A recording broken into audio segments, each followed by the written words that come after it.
What's up, Disrupt Nation? My name is Tony Delgado, and welcome to Latino Capitalist, where we decode money, politics, business, and capitalism. And today, I'm here with my good guest, Ian Smith. Ian, thank you so much for being here, my friend. Thanks for having me. What's up, brother? How are you? Good to see you. Finally, it's been about 4 years or so since we chatted. So yeah. Last time we chatted was on the internet because of COVID. Yeah, so. when nobody was allowed to do anything or go anywhere, and yeah, we had to be social distancing. So that was kind of like your rise to fame. Before we dive into business and politics, and I know you have a new book that's out, I want to talk about kind of like your rise to fame during that era, right? That was a very weird era, March of 2020, where 2 weeks turned into 2 years, turned into kind of the new normal, right? Take me back to, I guess, that first 2 weeks and how it impacted your business and what your mindset was going into the pandemic. Because I think a lot of people reacted a certain way, and they maybe did so from the goodness of their own hearts, right? They probably thought, hey, I'm going to do the right thing. Sure. And I'm going to stay home and wear 5 masks, and I'm going to do whatever the government tells me to do. Yeah. Right. Yeah. That was the okie doke. That was the gotcha, you know. And so during those first 2 weeks, when was it apparent to you? Because I think now it's apparent to a lot more people that maybe that wasn't the full story. But when was it apparent to you that maybe everything wasn't as it seemed? Well, you know, so to give people who aren't familiar with the story a little bit of background, I lived in New Jersey, been a Philly Jersey cat pretty much most of my life. I went to college out at ASU, but other than that, I've lived in the Northeast, you know, most of my life until recently. Young entrepreneur. I had a rocky start to my 20s. I did 5 years in prison and kind of came out at 25 and watched everybody that I knew be leaps and bounds ahead of me. So I really kind of got to work pretty quick. It was good motivation, if nothing else. So I started out as a personal trainer. I got into fitness when I was in prison. Nothing better to do, and you know, I wasn't really into it beforehand. I didn't really understand the value in it, and I got into it, and it was really a saving grace for me during that period. It was something I could really anchor to and tether to, and it was something that fundamentally changed who I was, physically first and then mentally. And I fell in love with fitness. And just health in general. And this was while you were inside? You fell in love with fitness? Yeah, absolutely. It was a project that nobody could take from me. Yeah. You know, for anybody who's been locked up, they understand, or for those who don't, everything's taken from you, you know, usually for reasons that you deserve. You know, they take your name, they take your ability to dress, your ability to communicate with people, whatever. Yeah, your cell phone and every single one of your worldly possessions. I think until someone's been in that position, they don't realize that you are stripped of every single worldly possession. Loss of freedom, you know, in freedom of every sort of thing that we sort of take for granted, just being normal people. So when I got out, I had a fire under my ass, so to speak, and I had something I was passionate about, and you know, never really wanted to work for anybody. I had, you know, obviously worked before I went away, and I had a couple jobs when I got out, and you know, in the fitness world, and there was just this feeling inside of me that was like, hey, this isn't for me. Yeah. So I went out on my own, started at probably about 28. I started doing independent personal training after working in every gym in the country, you know, in terms of every position, from Globo Gym USA to, you know, a locally owned spot and everything in between. Everything from cleaning the bathrooms and selling memberships to managing and personal training, but I always loved the training aspect of it. So went out there, put my name out, and hustled really hard, and I was pretty successful very quickly. I did have a pre-existing network of people in my home area, so I went from a guy training out of the trunk of my 2005 Volkswagen Jetta with, like, you know, a couple polyurethane dumbbells I bought at TJ Maxx on a credit card, you know, as a fresh on the streets ex-felon. Built that very quickly to where I needed my own studio. You know, I kind of maxed out my capacity traveling around to people and got myself a studio. Nice little humble spot. I built it. Over the next couple of years, I became... And what year was that when you got the studio? probably 2018, 2017, somewhere between the two. And again, I started really humble with it. I was very thankful. I humbled myself. I had to move back in with my parents at that age, something I really didn't want to do, but I saw the value in being able to stack my money, and turned the Jetta with some dumbbells in the back of the car to a full-blown studio, and eventually became one of the busiest trainers in the area, one of the most sought after.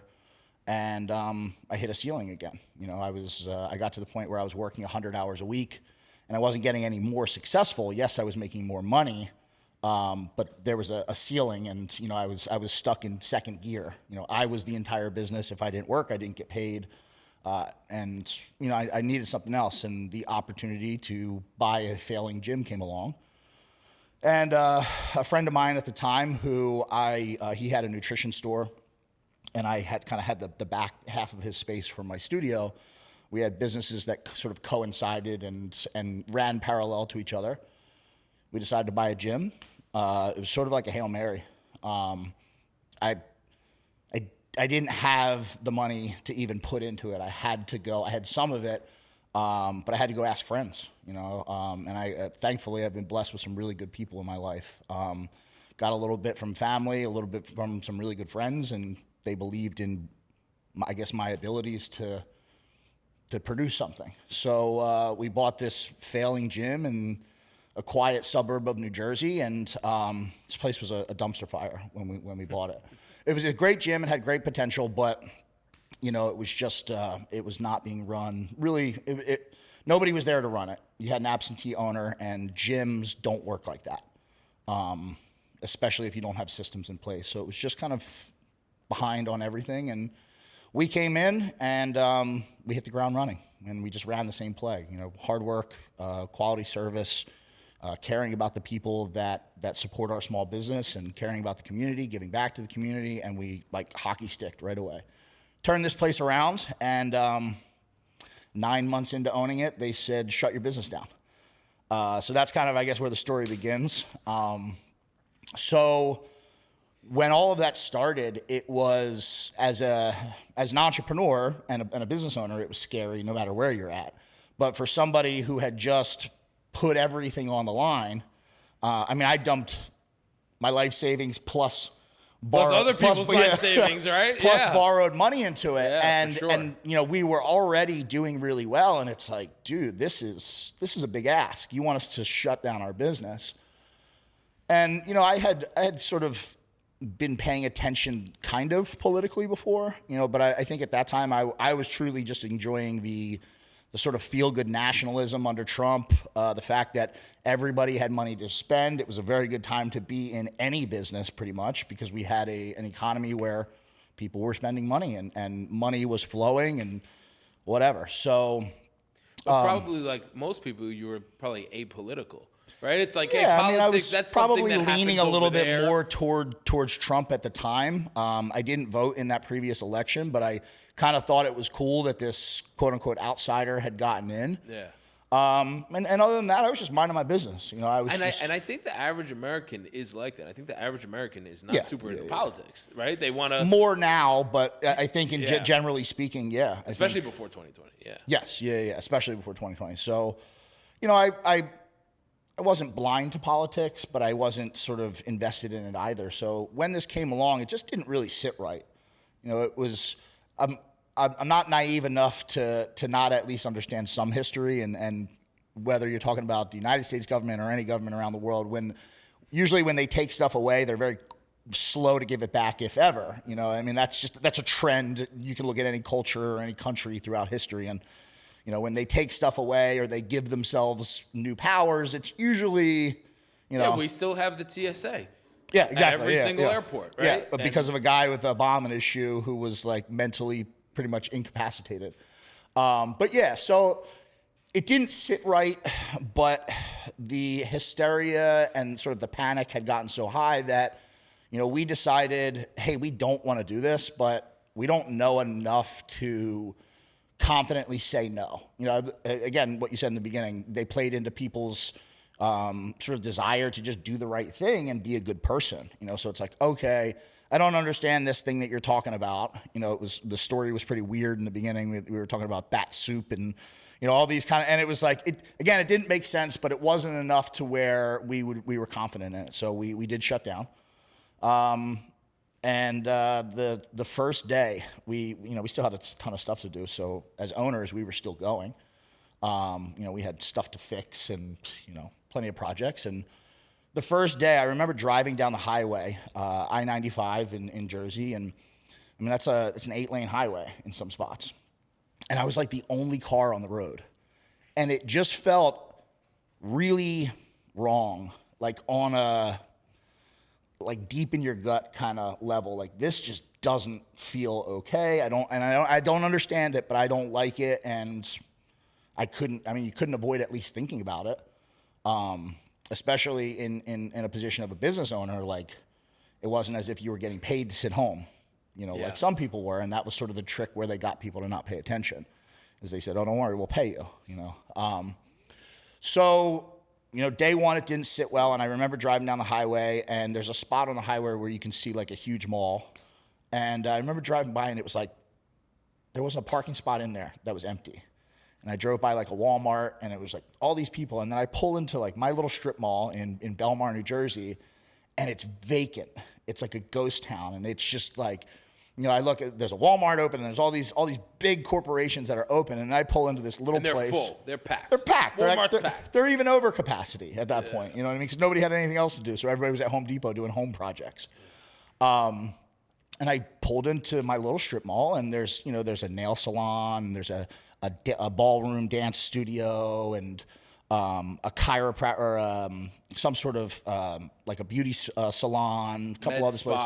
Yeah, and it's locally like, and then there's the gym, and I'm like, I know all these people, and I know that they don't want to be doing this either, and I know that it's not fair that we're here doing what you guys could do. I mean, because all they were doing was taking temperatures and putting little stickers on the ground to tell you which way to walk. Like it wasn't as if they had people in hazmat suits and it was like one person in the store at a time. Like they were just making people stand in line outside 6 feet apart. And you know, I'm not the sharpest tool in the shed by any stretch of the imagination, but I got a little bit of common sense, and it just didn't sit right. Maybe because it was happening to me, you know, it made me think about it more. But my partner and I got to talking, and within a couple days, we had decided that we were going to reopen. As we got closer and closer to that 2-week mark, it became very clear that they weren't going to let us open, because we were at like day 11, and then they pass a $2.3 or $2.4 trillion economic stimulus plan, and it's like you look in it, and then they're paying people for 16 weeks, and there's all these questions and red flags, and it was just too much for us to kind of stomach, because it was like, nah, this just doesn't make sense. Doesn't make sense. You guys haven't mentioned anything about opening. So we decided right then and there that we were going to reopen, but we weren't going to do it without being ready for whatever came on the other side. We didn't know what it was, but we were sure we were going to get criticized. I mean, that it was, as time went on, more and more people kind of joined our side. But at that point, like, you were a grandma killer. You were like a heartless, soulless, you know, like killing grandmas, just like stacking the bodies, you know, just by not obeying, like, you know, mask mandates or whatever. So we knew that there would be some sort of pushback.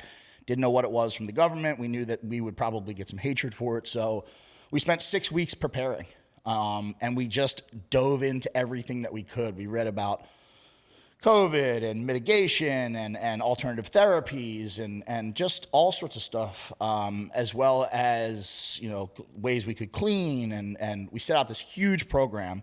We looked at what everybody else was doing. We looked at what the government was doing to stay open. We looked at hospitals. We looked at all these other places and all their mitigation practices, and we took them all, and then we added a bunch more, to the point that if we opened and they said, no, you can't open, we had, like, it wasn't just like we said, like, screw you, you know, threw up a middle finger and said we're opening. It was like, no, like, we've thought about this. And we even presented it to the state, and we presented it to the media before we opened. You know, I went on social media and I did like a 9-minute sort of speech. I wrote it probably 50 times, wrote it and rewrote it, and then I finally just threw it out. after like 40 takes of me like shaking and stumbling through words, looking at my cell phone in my office. And I remember I just kind of pressed the send button on it, and it was who we were, what we were going to do, why we thought it was important, how we were going to keep people, quote unquote, safe, and an encouragement for any other small business or church or school or anybody who was, quote unquote, not essential to, hey, here's our plan. If you want to do this too, like, take a look. We've thought about this. You know what I mean? Here's everything. And I remember sending that video, and that was like the beginning of the rise to fame. It was, I had like a small fitness, Instagram at the time, maybe a couple thousand followers, from coaching and training and owning the gym. And it was very, very localized for the most part. And I remember like hitting the send button and just being like, oh, shit, like here we go, I guess. And then like watching it like really just kind of pick up momentum very quickly, and watching the comments, and they're either here or here. There was nobody like in the middle. It was either like, we support you, like I'll drive from Ohio, like crazy. And then the other side was like, how dare you? You just selfish, piece of shit. They were nasty on the other side. It was like, how dare we do this? And, so it was like, all right, a little bit of criticism. Most people aren't prepared for that normally, I think, and I certainly wasn't. Is like, nobody wants to be criticized.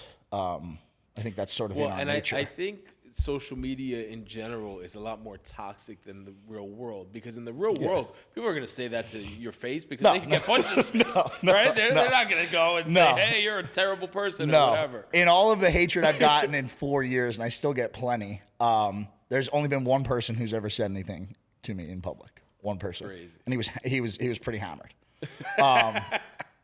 So, I watched this video sort of go, quote unquote, viral for who I was at the time. And the next day we got a call from like a local radio host, and he just wanted to talk about it. And we went on the show, and we wound up talking for like 20 minutes. And then my phone rang, I think the next day, because we announced that we were going to open in a week, so we had like some time left. My phone rang the next day, and we were still technically open. I was still training people and whatever. It was the come in the side door thing. I was training a client, my phone rang, and it's, hey, is this Ian Smith? Yeah, how can I help you? Do you own such and such gym in South Jersey or in New Jersey? I said, yeah. And they're like, are you going to open your gym on Monday? And I said, yeah. I said, who's this? Because we were getting inundated with calls. People got my number online. I was getting as much hate as I was, people saying like, hey, there were some awesome people all the way through the journey, but right away there were people who wanted to help. People who owned other small businesses who had cleaning product to donate, whatever. So I was answering every call. It was a 50-50 chance whether it was die or, how can I help you? And they said, this is, the guy's name was Alex. This is Alex from the Tucker Carlson show. He's like, do you want to come on and talk about it? And I was like, yeah, you do. I guess, like, holy crap, because that was one of the shows I did watch at the time, because even though I wasn't super involved politically, I always kind of enjoyed the reality of the way he put things. I was like, cool, when? And they're like, tonight. And it was like 4:00, and I was like, okay, I got to go. So I got ready and went over to a studio in Philadelphia and sat there in front of a camera in a room with a Philadelphia backdrop on it, and they mic'd me up and powdered my face, and that was it, man. It was 3, 2, 1 showtime, and I don't even really remember much of the first show because I was so nervous. I had like the audio in my ear, and I'm looking at like myself on the screen, and I can't like stay. I'm just a nervous wreck because I'm like, holy crap! Like, this is a Tucker Carlson show. Like, the radio show was one thing. Like, that was my couple hundred people in a local my palms town. were a little sweaty for that one. You know what I mean? And the video, putting it out there was, again, it was intimidating. But this was like just being thrown into the very deep end. And I remember as like the monologue started to queue up, like my heart started to beat so hard that you could actually see my shirt moving. Like, I was looking down, you could see like the flutter of my shirt, and I'm like, holy crap, man. And then he starts talking about the gym, and my heart starts beating so hard I can hear it and feel it in my ears, to the point where like I can barely hear audio. Like it feels like I'm gonna black out. Seriously, like it's just doom, doom, doom. And then off we went, and we had the discussion, and apparently I at least expressed myself in a somewhat intelligent manner. And I remember one thing. He said, "You are on the most watched cable news show in all of history in front of millions of people." He said, "And you are about to openly defy your governor's orders to close your business. Are you prepared to do that?" And like without hesitation, he was like, yeah, we are. Because we were so confident. We had spent the time. We had done the research. We knew that we were not wrong on this. There were too many red flags. Although we didn't understand it, you know, on the whole, we knew that we were doing the right thing. And I think that was the most important thing, is that we were 100% sure that this was the right move. Not only for ourselves and for our families and for self-preservation, but for the greater good, that we were being lied to. We didn't know all about it, but we knew that there was a lot of missing information and that people were hurting because of it. I was watching businesses close every day. Multi-generational small businesses. I mean, you're a business owner. Anybody who's a business owner understands most businesses don't have the capacity to take time off. I mean, you can have a couple bad months and be out of business. You know, small businesses don't have these big bankrolls in the back where they can sit on cash. You know, most small businesses, you're paying, by the time you pay all the bills and give everybody a salary, you're lucky if there's some left. You know, that's the reality of small business. So we were just confident. And, you know, I remember my phone, as soon as the interview ended, my phone was like, it was making noises I've never heard before, because there were so many notifications going off. And, you know, I called my mom and she was crying and all this. And by the time I had logged onto social media, there was 40,000 more people following me than 10 minutes, 15 minutes beforehand. And that's when I was like, oh, it's on. Like, it's, because now it's like, now I knew that no matter what the criticism was, that there were people who really believed in what we were doing. And that was the beginning of the meteoric rise to, I think it's more notoriety, because there was, you know, fame, I feel like is more good. And there was a lot of people who knew who we were, and it was because they hated us. Yeah. So, and then it was just straight up from there. Well, I think more importantly than just the decision to open the gym, right? Because like you mentioned earlier, there was a lot of people doing stuff through the back door, right? Yeah. Hey, you know, come through the back door and you can come get your hair cut. Come through the back door and you can come get your nails done or whatever. But the fact that you openly and publicly were a light to all these other businesses and kind of gave them a blueprint and permission and a green light, and the fact that you chose to do it out in the public, I think, was the more heroic thing, right? Because you could have kept doing stuff in the back door and, hey, we'll stay open and we'll try to charge extra for memberships for the risk. There were a lot of people doing that, and I don't think anybody's a bad person for doing anything like that. I think it was the wrong move, you know, and that's why, because again, we looked at it. There was layers to it, you know. We didn't just open for one reason. We opened out of self-preservation, but we also opened because, you know, we have the gym that we had is not, you know, and it doesn't matter what kind of gym it is, you know, but we had a gym especially full of people who go there because they need to be there. You know, people who derive great value on a lot of levels, and a lot of that has very little to do with physical health and a lot to do with mental health. You know, we had a gym full of recovering addicts. We had a gym full of veterans. You know, we always tell the story, and there's always one person who really stuck out, and it was just, you know, he was one of many, but he always stuck out. And there was a guy who came to our gym every day. He was there every day. He was a Marine Corps veteran, multiple tours, 2 Purple Hearts, all sorts of, you know, just hero shit, real hero shit. And his reason for coming to the gym, you know, one of the criticisms that we always got was like, oh, you guys just want to make your muscles big. And it's like, dude, nobody goes to the gym just for that. That may be one of many reasons, but people go to the gym to feel good and to be healthy and to live a good life. It's the cornerstone of everything else. If you don't have domain over your physical realm and your physical capacities, what are you going to build, you know? And that it doesn't mean you have to be the perfect image of health either. But this guy came to the gym because the things that he's had to see and do haunt him. And he'd go back and do it in a heartbeat because he loves his country and he loves his family, and he's everything that an American should be. But he comes to the gym to destroy those demons every day. And if he doesn't, it's alcohol or it's medication in the form of prescription pills from the VA. And we knew that, and he would come into our gym every morning, 7 a.m., comes in, awesome guy, absolute killer, but just an awesome guy, a father, a husband. And when he left every day, an hour and a half later, a whole shade darker because he sweat through everything he's had and just did what he needed to do, every day. When he went home, he was able to be a father. He was able to be a husband. Without those things, he wasn't, and this is somebody who's battled with serious mental health issues that weren't his own. They were put on him. He went to go do something for other people and came back home with that. So the gym was full of people like that, and all gyms are. So there was a lot of reasons why, it was layered. But that was it. It was just too big not to do it all the way. If you're gonna stand for something, stand for it. Stand tall, stand with your chest up. I think there's a quote somewhere, I'll probably butcher it, but it's like, speak your truth even if your voice trembles or something to that effect. And it was like, be scared, be all those things, but still do the right thing regardless of what'll happen.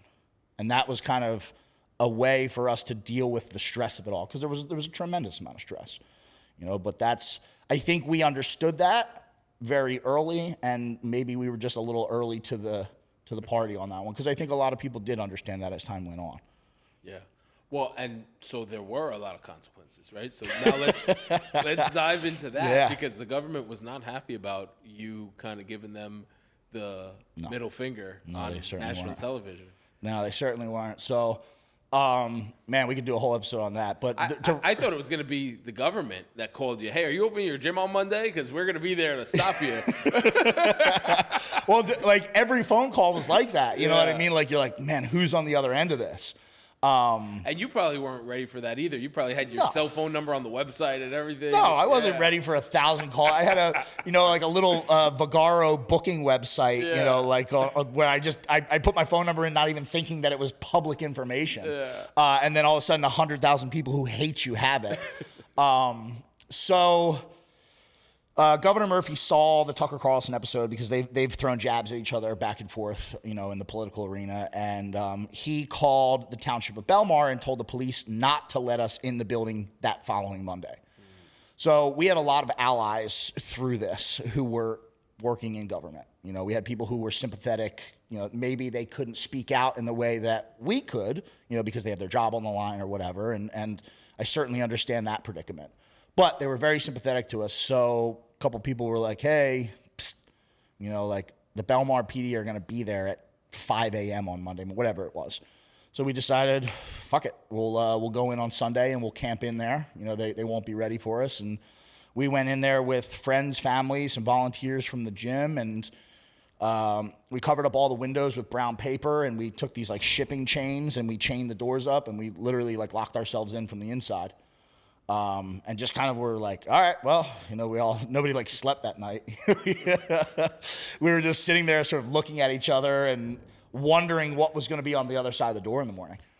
And, man, 4 o'clock rolled around and you could start to hear noise and commotion. And we were peeking through the brown paper, pulling it back a little bit. And it was like, you looked out and it was like the cavalry arrived, like our cavalry, not the PD. Like it was, you looked out and there was just people like American flags waving and like Gadsden flags waving and, back the blue flags and the Sons of Liberty and the Betsy Ross flag. And there were Trump flags out there, because I think the Trump crowd was definitely much more of an early adopters to, hey, we don't like this. And then there was like every major news, company in the country. I mean, everybody was out there. And it wasn't like the local channels. It was like Fox, not Fox 29 Philadelphia. It was like, MSNBC was out there. Everybody was out there. Hell, we even had Telemundo was out there. For real. Because I was like, oh crap, we got everybody here. Or Univision, whoever's up there. That was like another one of these like, oh shit moments. Like, man, like we're it just confidence built throughout this. Although like the tensions and the fear and the stakes were rising, all the way through this, we were just gaining momentum. From the second we decided to do it, we were gaining momentum, just in every single way possible. And got a call at like 7 a.m. that morning, and another reporter, and it's Pete Hegseth from Fox News, and he's like, "Hey, I'm the national correspondent for Fox and Friends in the morning. You know, I'm outside on your doorstep. Can I get an interview?" I'm like, yeah, dude. I mean, I gotta walk out there anyway. I'm not gonna say no. So, you know, we open the doors, and there's a national interview out there, and there's a crowd of hundreds of people. Like the parking lot was full of cars. And it's not a small, it's a good sized strip mall. Like it was full. And the police didn't show up? And the police were there. Yeah. Oh, they were there as well. The police were there. They were out in like full force. That must have given you much more confidence, because now it'd be a lot more scary if the police are there and nobody else is there to see what they do. Absolutely. Right? But you have all the cameras, and it's like absolutely. Well, in that moment, as soon as the Tucker episode was really a huge can of gas on the fire. Like I'll forever have just a big place in my heart for Tucker, because he took us on when it wasn't even popular to interview us. And he gave us the ability to speak without an unbiased interview. You know, so he took a chance on us too. But that was the tanker of gas that just lit the blaze. But yeah, I recognize in those moments, I'm like, we're going to be okay. We're going to go through it. Like we're in for a turbulent flight, but we're going to land this thing. We're going to be all right. And, you know, I thought to myself, if I can show the entire world how crazy these people will get, and to the extremes that they will go to in the face of logic, in the face of everything that's obvious, how far they'll go to make me obey them, it's all going to be worth it. And yeah, you'll prove that it's about obeying them and it's not about anything else. Yeah, right? You're gonna smack me around, but I'm gonna stand on my feet. And every time you hit me, people are gonna question how much of a psycho you are. You know what I mean? Like, because you're just gonna keep escalating, and I'm just gonna open my gym. I'm just gonna open my gym every day. That's the game plan. That's it. You know. So you opened day one. And what happens? Day one. Police are in the parking lot, and you know, they were just kind of there for a while. And we had a whole system, and only a certain amount of people in the gym at a time. And we were doing temperatures at the door. We were doing everything. Even at that point, the first week, we actually required masks, which was something that we wound up dropping. But even so, like everything that Walmart's doing. Yeah. And we did it not because we believed in it. We did it because we were like, hey, we're not trying to be assholes here. We're just trying to earn a living. We're just trying to, I just want the same chance that Walmart has to make money this year. That's all. I don't want special treatment. And if it's safe to go to Walmart, then it's safe to come here. Yeah. Yeah. And if that mask works at Walmart, it'll work in my gym, you know? Turns out it doesn't work anywhere, but so, about noon that day, the crowd's like roaring outside, and they're yelling for us. So, you know, I hear my name and come out, and the police are sort of closed in a little bit, and the crowd's sort of getting a little rambunctious. And at that point, it became clear that people were listening to me. When I spoke, people got quiet, because they were like, we're looking at you. You know, we're here for whatever you guys. So, you know, I just started to speak, and I said, hey, like, let these guys talk. It is what it is. And the captain at the time came up, and there's actually a video of it still on my Instagram. Comes up, and the crowd's all, you know, pissed off, and we quiet him down. And, you know, he says, I am here to let you guys know that you are in violation of a governor's orders. And everybody's like, boo, like yelling at him. And it's, no, quiet. And he does this like dramatic, you know, finger raise. And he's like, on that note, everybody be safe. Have a nice day. And we were like, we won. Like, it's like, it's over. Like, it was this huge cheer. And then like 30 minutes later, we found out that I guess he had been relieved, or he retired. I'm not really sure what happened. He was an older guy. You know, he was probably done with the BS anyway. Yeah. And bootlicking second sergeant came up, and second lieutenant came up, and he was ready to hand out tickets. And he started handing out tickets. And that was the first. To individuals? To me and my former partner. Or just to the business? Yeah. So we took them. The cameras were there. We were like, smiled with them, you know, see you guys, gym's still open. You know, like we're not closing down. Day one went like that. Day two, they came back. Same thing, more people, new people. Every day we were gaining momentum. What are they writing you tickets for? Violation of a governor's orders, public nuisance, disturbing the peace, anything they could. We wound up in total getting like 90-some municipal citations or something to that effect, you know, half and half between us. So it's the definition of lawfare. It's using the law. No one complained and said that you were being a public nuisance, right? No. Yeah. I mean, probably yes, but without call. They were probably calling from California. You know what I mean? Like, and we weren't. We were being we were peaceful. The demonstration was peaceful. Nobody was getting hurt.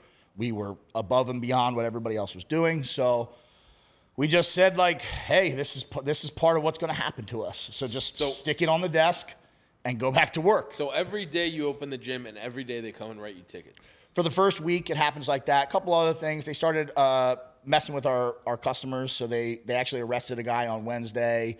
They put cameras up in the parking lot. We got them taken down because it's private property. We just called and said, like, hey, you're going to get sued if you don't take this down. And this guy comes down.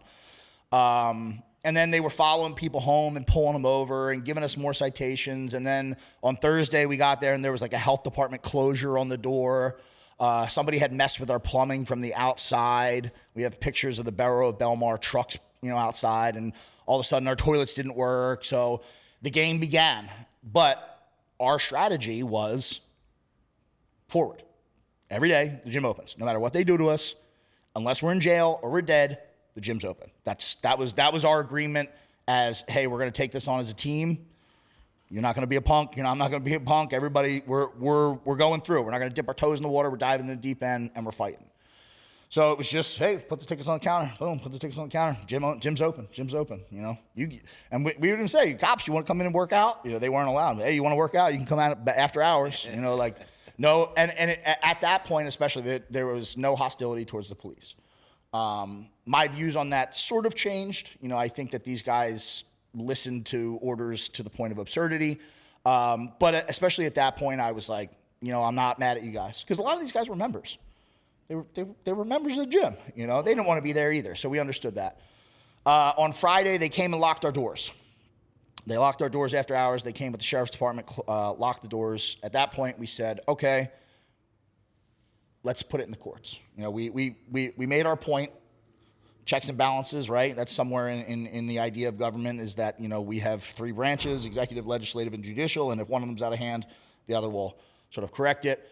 Filed the lawsuit.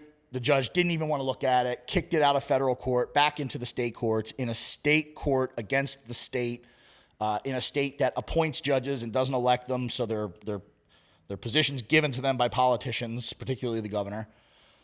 So we said, screw that. We're not going to play that game. We're opening back up. So we went and we picked the locks to our gym and took out all our equipment, and we were outside for a month. They were writing us tickets every day. We were outside in the middle of June on the hot-ass blacktop using pallet jacks to pull all of our machinery outside every day and then put it back in. Pulling out entire rack of dumbbells, probably 50,000 pounds worth of plates and dumbbells and weights every day.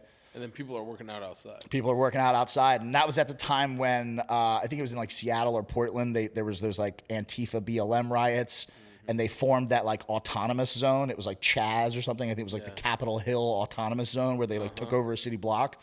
So we just put cones in the parking lot and we called it AMAZ. You know, we had to have some fun with it. It was the anti-Murphy autonomous zone. But it was just keep going. Like whatever happens, keep going, keep going, keep going. And then they hit us with a court order, and that's when a lot of the big punishment started. They took the health department shut down, they took all of these tickets, and they took the executive order, and they said, Judge, you know, grant us a court order to close these people down. Now it's coming from the judicial branch. Now there's tangible punishments to it.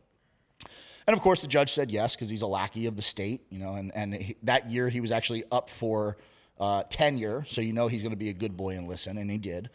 And he gave Murphy whatever he wanted, and then they started fining us $15,497.76 per day for every day that we were open. And that's when it got like, oh, this is real, and this isn't going to end soon. You know what I mean? Like, we didn't foresee it going longer than a couple weeks.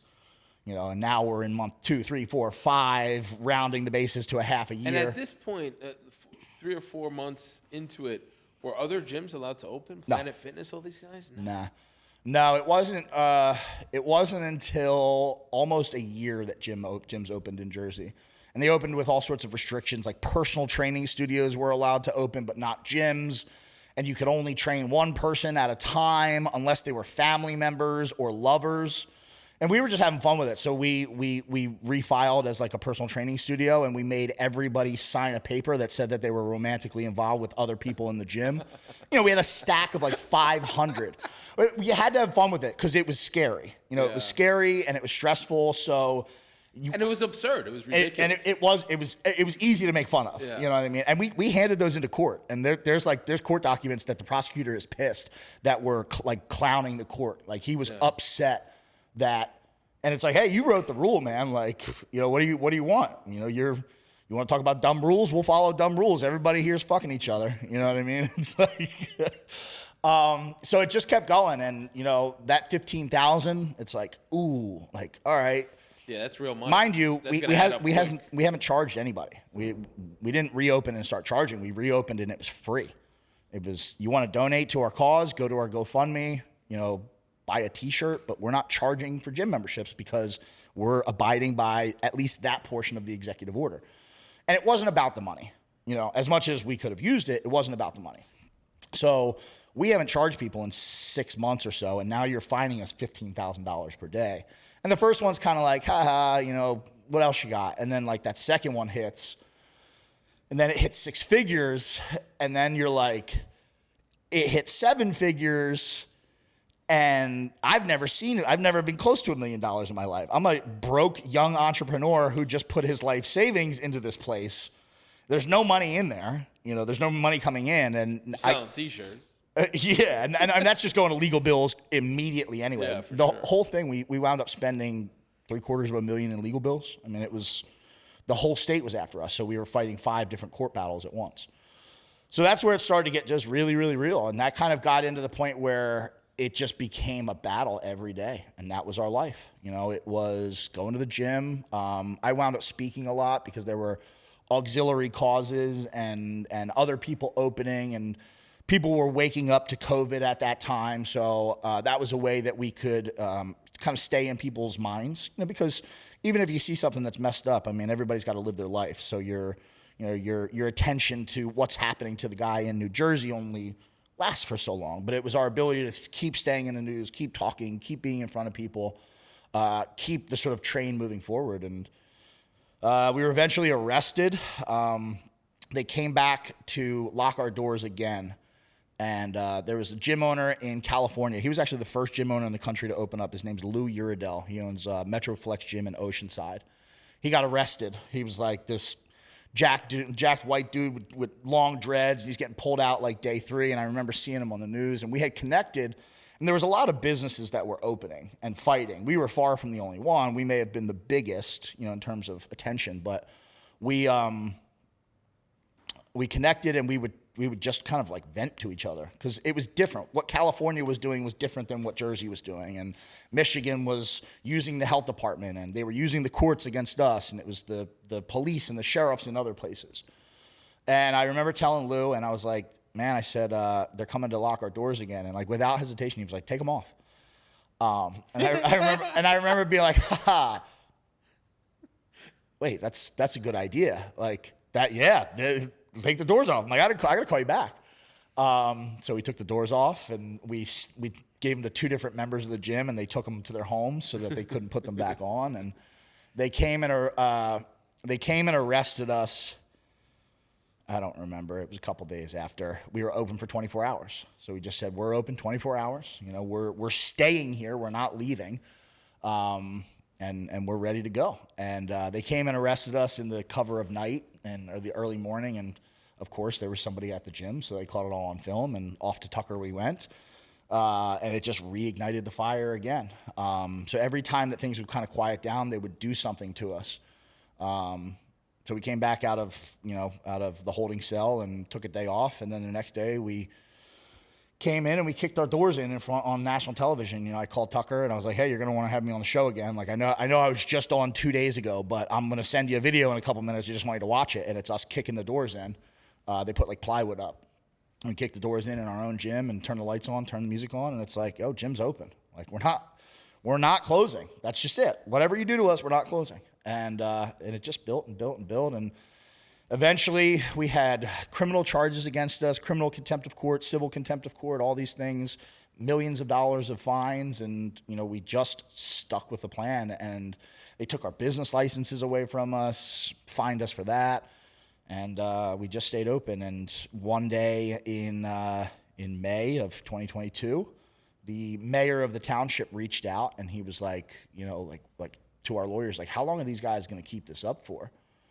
And our lawyer was like, what do you, like, do you not understand what's going on here? Like, they're going to keep going, because we were suing the township for our business licenses, and he was complaining that we were causing the taxpayers harm because they have to pay for their lawyers too. And it's like, well, just give us the business licenses back, just stop being a dick. Like, like, we're open. Just give the licenses back. Step out of the way, because they did it, because the state told them to. And that was the important thing, because 2 years out, we could have been a normal business, and we were still not charging. Still running off of donations, still selling T-shirts. We were selling a lot more T-shirts by that time because people were all around the world were buying them. We sent them to 18 different countries. Wow. And that was how we were able to just keep going. And a week later, our business licenses came in the mail. And there's still other legal stuff going on, but that was the big W. And what year was that? 2022. Yeah, wow. May of 2022. So how crazy is it that for 2 years, and now more, because I know there's still stuff going on, but for years and years, all of the bureaucracy, all of the power of the state of New Jersey and the sheriffs and the police officers and the health department and all these different departments were all focused on like a small little gym in New Jersey? It almost seems like a movie, like a joke. Like they would all be focused. They wouldn't have anything better to do than to stop some guys from Jersey from running a small gym. Yeah. That's it. I mean, New Jersey has 12 attorney generals. 9 of them were assigned to our case. So that's 75% of the state's legal power. Meanwhile, you're familiar with the landscape in Jersey. All of our cities, which historically were beautiful cities. Cities like Camden, cities like Newark, cities like Patterson. These were like industry centers. These were booming economies at one point, and these cities continue to get worse, more violent, more poor, falling apart. Their kids fall behind, and it's like they're letting criminals out while they're letting actual criminals out because they're focused on this little gym in New Jersey that, to date, 2 years in or whatever point we were in, no deaths, no sickness reported, nothing, no outbreaks, none of that. And yeah, I mean, that I think was the ultimate W, is that they just exposed themselves, because even the craziest of people who had really just hook, line, and sinker bought into the COVID narrative, call it, at some point, even they got tired of it, because they're like, just leave these guys, like, stop, just leave them alone. Like, don't you have anything better to do? And these were people that truly supported what the government was doing at first. I mean, I can't tell you how many times I've been contacted where, people send me a message, or I got letters or emails, or people came into the gym. I had a guy come into the gym one time, and he's like, you're Ian, right? I'm like, yeah. He's like, he's like, dude, he's like, I just wanted to come in. He's like, I have done nothing but trash you online for like a year. He's like, I was convinced that you were just like some punk, like you were just, some wannabe tough guy and this and that. And he's like, dude, he's like, eventually I had to start looking at things objectively instead of emotionally. He's like, and he told me the story. He said, I had somebody who passed away from COVID, and he's like, I blamed it on you guys. And he's like, you had nothing to do with it. So people just started turning, and it was just stay on your feet long enough, and eventually they expose themselves to the point of like people still laugh about it, like people still talk crap to Murphy about the gym, like they still, that will forever be, because they'll always know that this guy fined them millions of dollars. He locked him up. He tried to send him to prison for 5 years. We were facing 4.5 years at one point. He's a tyrant. and a coward. Yeah, yeah, and you just eventually look like an utter clown, because all we're doing every day is opening the gym, and then the world's pretty much back to normal, to some extent, and you're still fighting with us. And we're still over here just slinging T-shirts and not charging anybody. So, that was, and it was a long road, but it was easily one of the best choices I ever made, personally, for business, for the relationships and the friendships that I've made through it, and the network that has become sort of something I'm familiar with now. Yeah.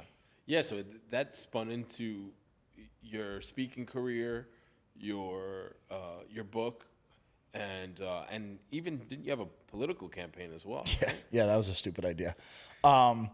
On the back end of COVID, I was so involved with things politically that I couldn't see a whole lot other than that.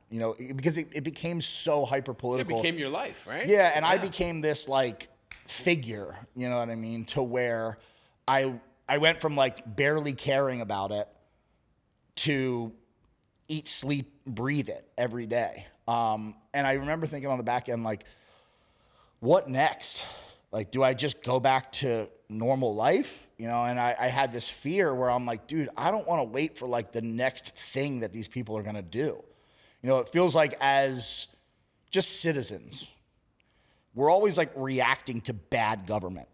It's we're always running to the fight. We're never on battle footing. It's always oh crap, look what they've got in the library already with kids. They're whatever it is. It's we didn't know it was coming because everybody's so involved in their lives. And obviously you want to be involved in your life, but I think culturally we've been taught leave politics to the politicians.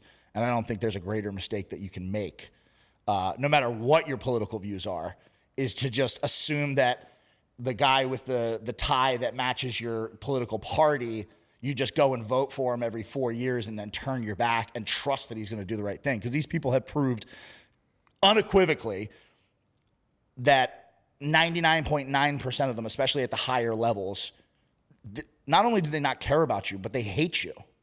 You are not in that class to them. They are a career politician. They are better than you. They know better than you, and they will tell you what to do because they can. And so I said, all right, maybe I'll try to shake it up a little bit, and I ran for Congress. And like I said, that was not a good idea. I say that kind of jokingly because we did have a lot of fun, but it's tough, man. There's a reason that good people aren't involved in politics, because it's a nasty game. And I think most people kind of fundamentally understand that, but until you really see it, I had a good understanding of that. And then when I saw it, belly of the beast, I was oh man, this is not the answer to our problems. We've got to get back into our communities. We've got to get back to just being really good people, personal development, personal excellence, being the best person you can, starting with you and your own stuff, and then your family and your community. And that's, you want to make some change. That's how you do it. You don't go vote. That's just, it's not going to do it. You show me one instance where that's happened, and you can't. So we ran. We did pretty well in a three-way race. They dragged me through the mud. I'm an easy target, though, too. I'm somebody who hasn't always made the best choices and who has a long track record of getting in trouble, of doing stupid shit. And they love that. That's all my opponent ran on. He didn't even have a platform or views. It was just, don't pick that guy because he did this, this, this, and this. And it's all true. It's... But those are the things that have created your character of who you are. Yeah. And I think that's one of the unique things that I've learned from interviewing hundreds of entrepreneurs. A lot of them have a lot of war stories. They've been through a lot. They're unemployable, right? For one reason or another. Yeah, for sure. And, how do you bully someone who's already been to jail? Right? It's jail's really scary for someone who hasn't been there. Yeah. Right? When they threaten someone and they threaten a business owner and say, hey, close your business or you're going to jail, or sign this or you're going to jail. If you've already been there, you can look the devil in his eyes and tell him to fuck off. It still wasn't comfortable. I didn't want to go back by any stretch of the imagination, and it's not even, jail sucks and prison sucks. And yeah, it's scary and it's violent and it's all the things that like people think about. But the worst part is you're just wasting your life. Yeah. You know, everybody forgets about you. Everybody's life goes on, you know, and you have to sit in what's essentially time out and watch the world turn. You know, I remember I used to watch the highway at night and count the cars, you know, wondering where people were going, wishing I could just be in a car on a highway. So it was scary with that, like, oh, I could go back, but I've lost my freedom in a way that I understand just really at the core, you know, from being there. And I'm not going to give my freedom away to anybody. You know, I'm not going to let you control my life, especially when I'm not doing anything wrong. You know, if I'm out here selling fentanyl, you know, like, sure, like bring your worst, you know, but I'm just trying to put food on the table for my family. Like, that's really, and pay off like my college debt, dude. Like, I'm not out here trying to be a bad guy. But yeah, to your point about entrepreneurs kind of having to be a little bit rough and to have to go through things, I think that's a prerequisite. You know, it really is, because it comes out of, I think, frustration for lack of options or lack of options that appeal to you. So it's a matter of betting big on yourself. And you got to be kind of crazy to like push all in on yourself, you know, like to bet heavy and to do that. And it's a scary thing, but you know, I think that's character development, and that's what makes entrepreneurship great and what makes it's so attractive and what makes it, I think, such an important thing for people to at least consider. You know, not everybody has to be an entrepreneur, but this country was built by people who were self-employed. You know, at one point, this was a country of 90% self-employed people who worked for themselves in some capacity or another, who could make their own money. You know what I mean? Like, not have to rely on something out of their control. You know, especially now, it's just, you know, a mega corporation. Yeah, heartless, you know, Globo Corp. You know, they don't care about you either, no less than the government does. You know, so I think and you're seeing I think a huge resurgence of it, where people are frustrated with the options that they have and turning within and saying like, all right, I'm gonna do this. And I think that's probably one of the best things to come out of this is that reignited interest. You know, and people saying, I want to be in control of my own life. Yeah, and I think we're so disconnected in today's society, especially in bigger cities, where you don't know where your food comes from, you don't know where the water comes from, you don't know why the lights are on or how that happened, right? Yeah, it's true. You're taking for granted that you press a button on your phone and an Uber Eats shows up or whatever the case may be, and people have forgotten how to live without the government and the system providing for them, right? Yeah, and I think if like, when you have that moment of realization that you're there, I mean, because everybody is or has been in some capacity, where you realize you're like, man, like I'm really not in control of my own life here. You know, and it sounds silly, like, oh, where your food comes from. Like, it sounds like that's like an easy thing to critique, but like, that's really important, dude. That's what you put in your body every day. Like, that's what fuels you. Yeah. You know, you should have a relationship with that. And you should have a say in that. You should have a hand in that. You know, you should be able to make choices that are the best for you. And if you're just relying on, like fully relying, especially, I think is the takeaway, on somebody else for your financial security, for your physical health in all of its forms, in what you eat and, you know, how you spend your free time and whatever. And, you know, all these other things, you have that realization, like, man, I'm not free. I'm not really free. I'm not, you know, I couldn't walk away from these things that I have and be okay. I'm reliant. You know, that's the word, reliant on the quote unquote system, whatever it is. And it's modern day slavery in a lot of ways. Well, yeah, it's consumerism, you know, like it's blind consumerism to where you're not conscious of just the way you're living your life. You're just on autopilot. Like, you know, when you get in the car and you drive somewhere and you're like, how did I get here? You know, it's like that, but like for your life. You know, you wake up 40 one day and people wake up unhappy. And they realize that not only are they unhappy, but they're miserable and they've been miserable. You know, and they may have pissed away the last 10 years of their life chasing a carrot, you know, in a corporate ladder or whatever it is. And that's not anything against climbing the corporate ladder, because there's great benefit in that too, if that's for you. But, it's just that not being in the driver's seat of your own life. And business is just, for me at least, and I think for a lot of people, is a great way to be forced to pay attention to every detail of your life. Because if you're not executing and you're not healthy and you're not waking up early and you're not, task oriented and this and that, you're not going to succeed in business. So it forces you to become those things. And the more that you do that, the more free you ultimately become. Yeah, I love that. One of the things that I always tell people, because they're looking for a savior, right? They think Trump is going to save them. They think they thought Obama was going to save them. I don't think anyone thinks Biden's going to save them. I feel bad if that's what they think, right? But a lot of politicians get idolized, and they want to vote their way out of it. They're like, I'm in a bad situation, I'm going to vote my way out of it. And the thing that I always tell people is vote with your dollars, right? Yeah. Vote with your dollars.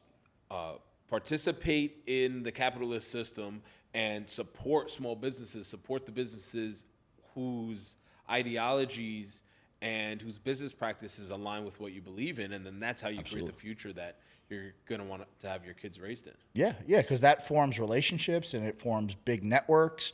And those networks, when people come together, man, if there's anything I learned, I've learned a lot, and I say that a lot, but if there's anything I learned from the whole incident with the gym, is that when people come together and really come together and stand with each other and support each other and encourage each other and all of these things and back each other up, bro, you can't mess with us. Like, they couldn't stop us. They tried everything. And we had so much support, so much overlap in the people who supported us in terms of values, that we were unstoppable. And you can do that in your own community. I know this guy who lives in South Carolina, and he's it's kind of like a small town area, but they have a citizens group, and it's like a nonpartisan thing. It actually started in their church, and they all came together and they sort of outlined, what they cared about as citizens of this area, right? Whatever county that they're in. And they came together and they started just meeting and talking and connecting and really getting to know each other. And they started sort of putting money into this fund. And they've used that money and that collective power to essentially lock up their county to where Democrats and Republicans don't have any control there.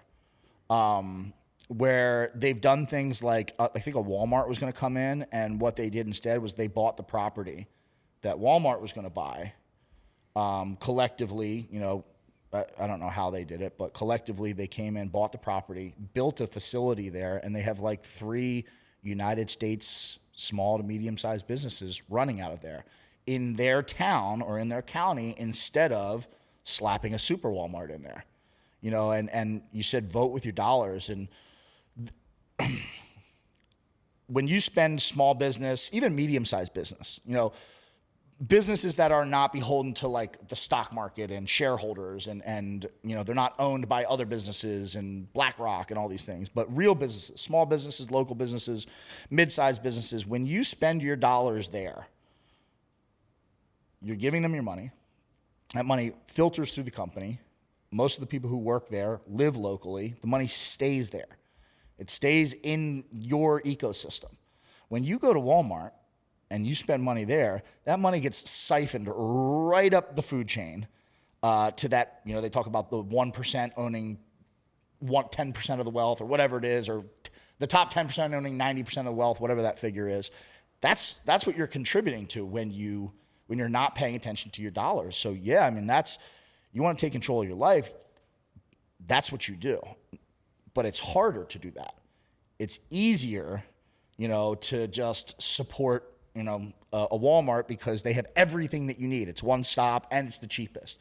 Instead of buying your milk, from the raw dairy guy that you got to drive 20 minutes to go get it from, or whatever it is, or, going with a chain kinder care for your kids instead of taking the time to find maybe somebody who you could trust as a nanny. And all these things are hard. They're not easy to do, but you're rewarded in the long run for it, for that extra effort, that extra dollar that you do have to spend. You're rewarded in the long run by the preservation of your community, and that's, but again, you said it's easier to just go vote. It's, okay. And that's not against, like a Trump or anything like that. But like, if you think one man's going to fix everybody's problems, you're delusional. Even if he wants to, even if that's truly who he is, and he just is just the most, altruistic, compassionate person in the world, and he's just going to lay himself over the fire for you. Why would you not help him? Go vote. That's cool. I'm not telling anybody to not go vote, but like, don't just go vote and then like, yeah, let me know when that's fixed. Yeah, exactly. No, exactly. I mean, that's sort of the attitude, though. And it's like, no, man, you want to vote, go vote, but like, also, you got local candidates in your area that are running for school district, and they need people to hand out flyers. And I know it's hot, and I know summer's coming, but guess what? If not, the purple hair weirdo who wants to put a litter box in your kid's classroom is going to get in. Yeah. So is the Tuesday afternoon knocking on doors worth it? Yeah. Is it uncomfortable? Yeah. But you should probably go knock on some doors or whatever it is, or go support your local business, whatever it is. Go start a local business. All of these things contribute. There's not a blueprint that you have to follow precisely. You don't have to. If you don't want to be involved politically, you don't have to be. You can help out your community in other ways, but it all centers around this idea of business and good business and what I would call real capitalism. Like not crony corporate capitalism, but being involved and being involved in commerce and learning and teaching and providing services to your community and doing it with a full heart and being an example, and being a mentor and like all of these things contribute to a better society. It's just, you can't just think that politics is going to solve it, because we've been doing politics for quite a while and things haven't gone in. I can say, I think for as long as any of us have been alive, things have not gotten better. They've gotten worse. Yeah. So maybe we're missing something there, and that's the contribution of the individual. Yeah, and leaders in our own communities, right? Yeah. So before we started the show, we did speak about your partnership with Andy Frisella and being signed as an athlete, and how that came at kind of a critical time. And so I wanted you to talk a little bit about that, how that came about, and more than just the business agreement, but also kind of why you think it was important in that time, because I know he did that with a lot of people. Yeah.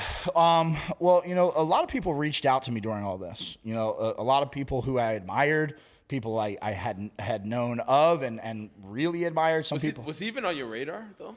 I knew who he was, but I wasn't. Because he's kind of niche. It's so funny because there's bubbles of fame and influence, right? Yeah. Oh, yeah. So, yeah. like, there's people that don't know who Gary Vee is, and I'll talk to them. And then there's other people who are like, you don't know who Gary Vee is? Like, it's like, what's wrong with you? Yeah, exactly. He's up on my wall when I go to sleep at night. Yeah.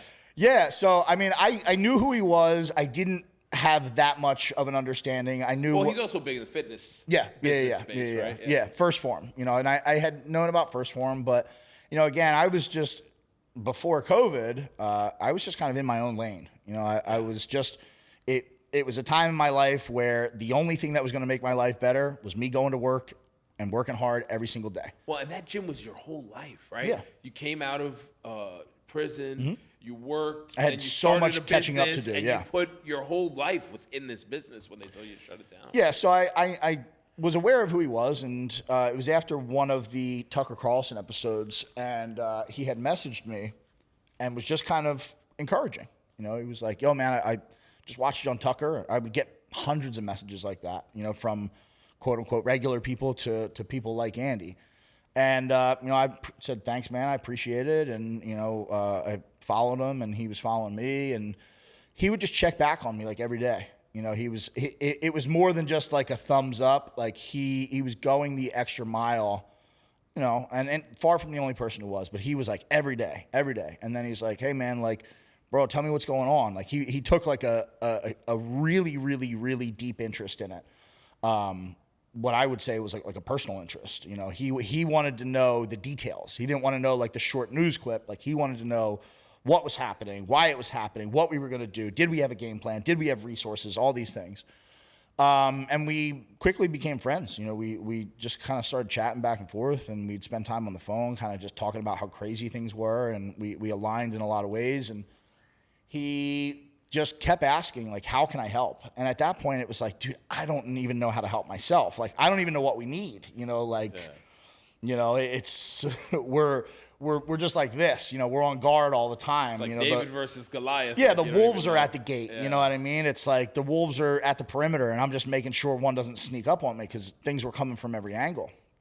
And time went by, and again, he was just every day. How can I help? What's going on? What do you need? And he was very big in opening me to a whole nother network. You know, every big person who had, not even every big person, I did every podcast that asked me to, every news appearance that asked me to, because it was just an opportunity to get in front of somebody else and tell our story. And if that person was kind enough to bring me on their podcast and introduce me to their network, you know, that was more support, you know, and that was what we needed. So he was big in that. And then, you know, one day he shot me an email, and I opened it up, and it was a contract for First Form. And I was like, I didn't understand, you know, what it was. I was like, what's this? And he's like, what is First Form? People don't know. So First Form is started out as a nutritional supplement company working in foundational health. So it's not just protein powder, it's everything. It's your multivitamins, things like glutamine, things that are nootropics that work with, you know, mental cognition. It's a full line of foundational health products. And that's how they started. They've been around quite a while now. And now they have grown in size. They're, I mean, by far dominant in that industry. And they've sort of gone into what I would phrase like the active lifestyle brand. So, you know, a competitor to Nike. I mean, it's an apparel brand. These guys sponsor the same type of athletes that like Red Bull does, you know, guys and girls who do crazy stuff, you know, hunters, people who race. It's active lifestyle all the way around. We have athletes that are everything from a bodybuilder to Baja truck drivers to you name it. All just sort of united by a love of health and fitness and wanting to be healthy and perform at our best. So he sent me a contract for it and invited me on as an athlete. And, you know, I had been a competitive strongman in the past. I was always in the gym. I never really took to like bodybuilding, but I liked strongman. So I was a competitive athlete at the time. And I was blown away because I was like, dude, what did I do to deserve this? Like, this is, you know, that's not something that's huge. That's not, and again, not throwing any shade at any brand, but that's not like, hey, we'll give you an affiliate code and you're a sponsored athlete. This is like, you know, you have serious responsibilities. You're a face of the brand in some aspect, and you know, there's a lot of benefit that comes with it, but there's also a lot of responsibility. And I was like, dude, why me? You know, and like, I remember saying like, you don't even know me. And he said, something along the lines of, he said, I know who you are though, you know, and he's like, you're a brother. Like, you are, like, I'm not going to let you face this alone. Like, yeah, I don't know you, but I admire you and I respect you. And you know, it's generous. It's not peanuts at all. And I was like, but dude, he knew what you stood for. Yeah, right? yeah, that's what he said. He's like, I know you. Yeah. I know who you are. You know, I haven't known you for years, but I know what's inside of you. I know your heart. You know, and not only do I support it, but like, you know, I really support it, and you know, we're friends. You know, like really friends, not like, hey, that's my friend. It's like, no, I'll go to war with you. You know, in whatever capacity that I can help. And I remember asking him, like, I said to him, I said, you don't even know me. Like, you don't know me. And like, why would you do this? Yeah. And he said, I'm not stupid enough to think that when they're done with you, that they won't come for me. He's like, I've been unaffected by this. They're located out in the Midwest, so they didn't have the same type of restrictions, and it's a different type of business. They have a totally different setup. Their employees could work remotely, even though I think they never did. And a lot of e-commerce, right? A lot of yes, a lot of it is e-commerce, and it's business to business. They sell in gyms and nutrition stores, and they have a whole line of athletes and legionnaires who sell their product, and they do big numbers. And I just remember being like, man, this guy gets it, dude. Like, he gets it. Like, yeah, they will come for you. Like, after they destroy all the small businesses, they'll come after all of that's a medium ones, mid-sized companies. And I just remember being like, man, like, this dude is really, like, he gets it. He's not just like, hey, I support you because I don't like COVID. He gets the bigger picture, is that this was an attack on regular people and their capacity to be free via participating in the capitalist system. And he said, if I can support you, then we won't get to the point where there's not a lot of us, when they've beaten all you guys at the bottom, and then the last line of defense is the couple medium-sized companies who don't bend the knee, because companies were ready to bend the knee. I mean, anybody who could bend the knee and benefit from it did, in terms of big corporations. I mean, they all went in line, and what happened? They all made a ton of money. So yeah, and I mean, we've been best friends ever since. He's somebody I rely on for everything. He's, I think, what is an example of somebody who's taken that idea of entrepreneurship and really turned it into the dream. You know what I mean? This is a guy who grew up on a dirt road. He wasn't given the keys to the city. He grew up and had tons of good opportunities, but didn't grow up with a silver spoon, and has amassed just huge influence and financial freedom. And they employ close to 2,000 people, and there's even more who make money via legionnaires and affiliate programs and other businesses that buy their products and they're hot commodities for them, nutrition stores and stuff. So he's a great example of somebody who's done it the right way. People know him and know First Form as this huge company, but they started out as one nutrition store in Springfield, Missouri. And it was two guys who, like you said, were just kind of crazy enough to bet on themselves and cancel out the criticism, and just not listen to the naysayers and say, I'm gonna find my way forward myself, and they have. And that's what capitalism is all about, is building something that affects people in a positive way. And anybody who's touched by that brand, whether they're a consumer, whether they're somebody like myself who, is a contractor, or their employees, or they're the people that are the beneficiaries of the many sort of charity events that they're involved in.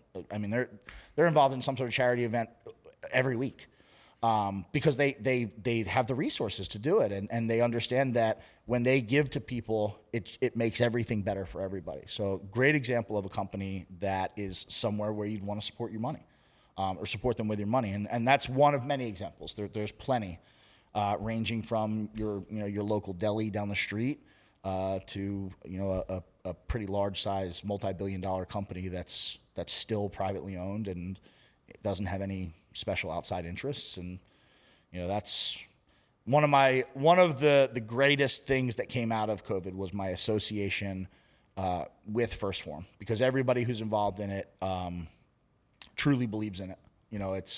It's just an excellent example of the good that you can create outside of the monetary profit, the good that you can create with just an idea of going into business. That should be something that's a source of inspiration for anybody who kind of wants to win in life. Yeah, and they're voting with their dollars, right? Yeah, absolutely. Looking at where do we want to make business decisions that, yes, they're going to be profitable, but they're also going to align with our values, right? Yeah. No, they do things. Everything about that company, again, is just an example of doing things the right way. They there's like, these guys aren't using AI, to make, they're employing people every step of the way, from the guy that's packaging your stuff all the way up to the top execs of the corporation, and the moms on the internet who support the product and make money off of being affiliated with it. They are a net positive for everybody involved, and that is exactly what good capitalism does. It doesn't leach from the ecosystem, right? It's not vacuuming dollars up.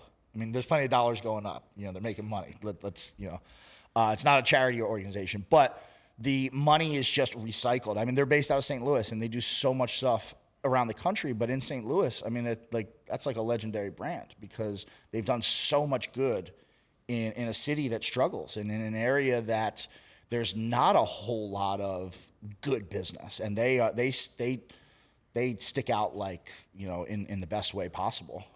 But yeah, I mean, and I know thousands, hundreds, if not thousands, of young entrepreneurs who have followed Andy's lead. I mean, Andy's got a podcast, hundreds of episodes that he did for free, and it was called the MFCEO Project. And if you want to learn how to do business, just listen to every episode. He goes over everything that you'll ever need to know. And I know guys who have built very nice businesses for themselves, who have, you talk to them, and I call it the Frisella blueprint, because it's if you have questions and you need to figure out how to do the right thing, what the right thing is, blah, blah, blah, that it's all there, and that's a free resource, and it's cool, man, because that network has empowered my life in ways that are hard to measure.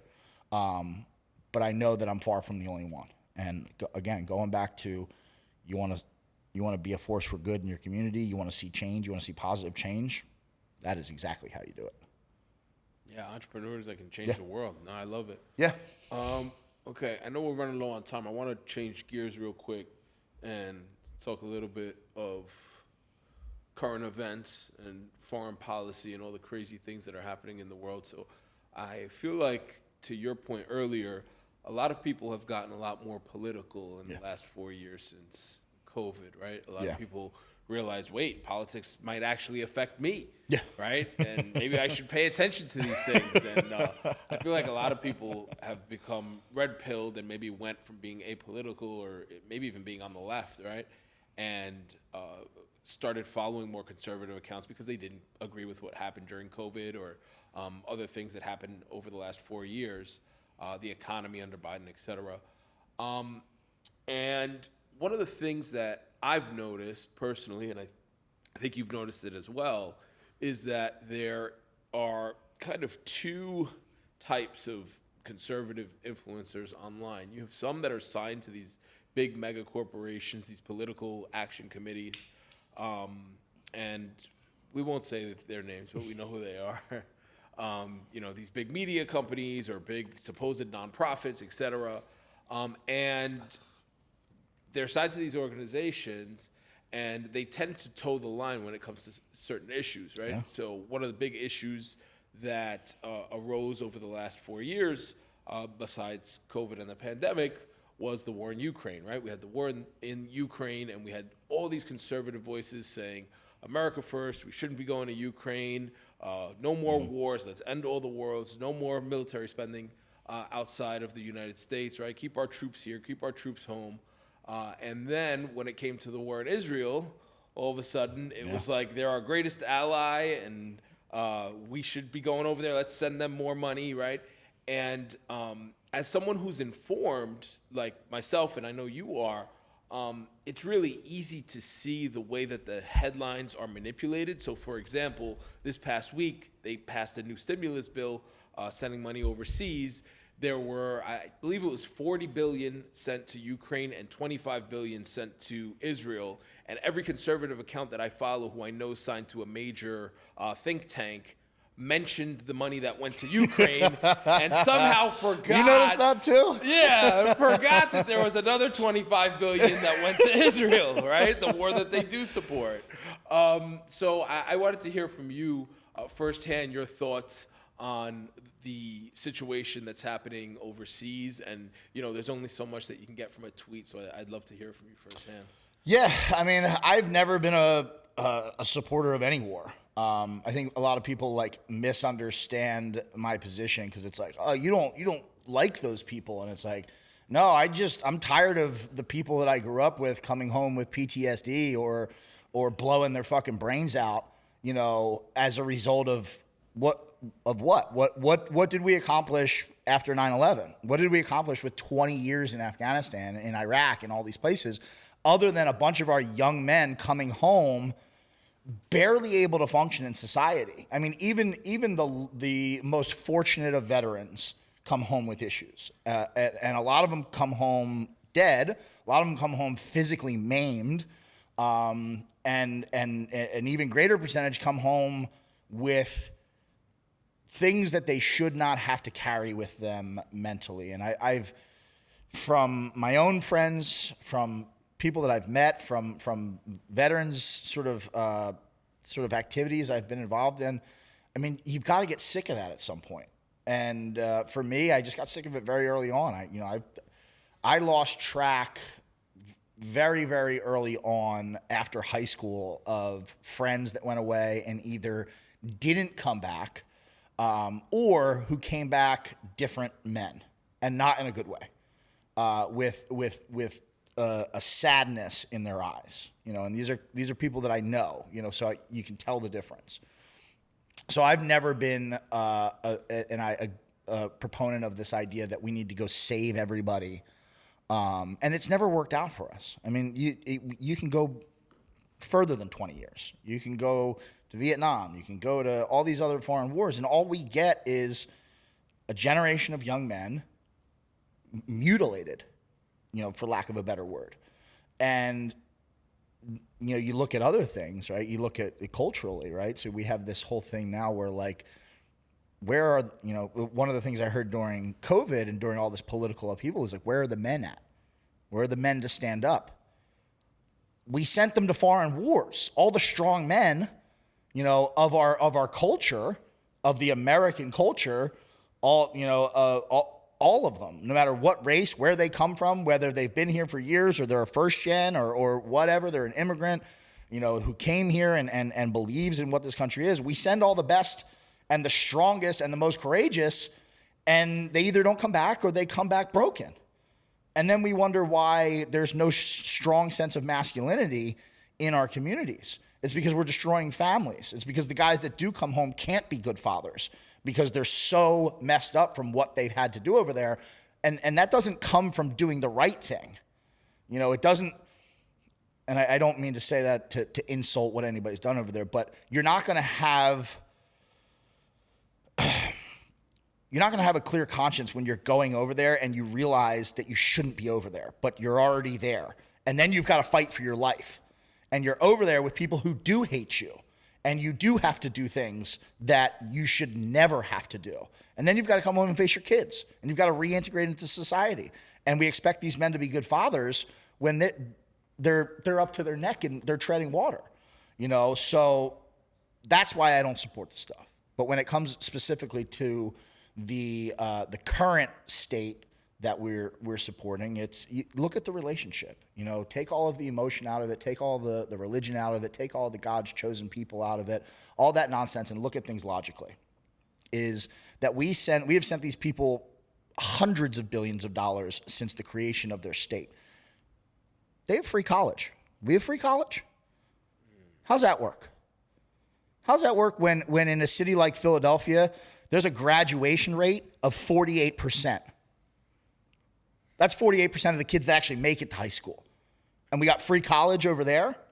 Where's our priorities at?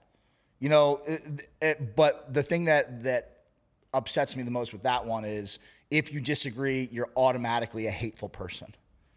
Yeah, and it's such a cop-out. It's such a cop-out. Republicans and conservatives, they only believe in racism if it's against Jewish people. It's hilarious.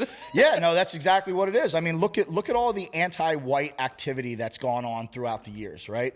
Yeah. I saw something, they were upset that Jewish students weren't allowed in the classroom, right? Which is not right at all. Any stretch of the imagination. Nobody should ever bar you from going anywhere. You should never feel threatened. I don't support any of that. But they didn't say shit when BLM was blocking the white kids.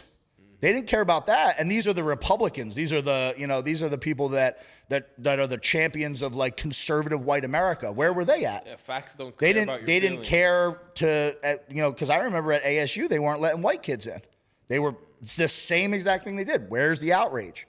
Why are we worried about another country when we have more than enough problems on our own hands? And we're just, it's just a fool's errand. We wind up losing in the end. We wind up paying for the destruction, and then we wind up cleaning up the mess. Now they're talking about bringing Palestinian refugees here.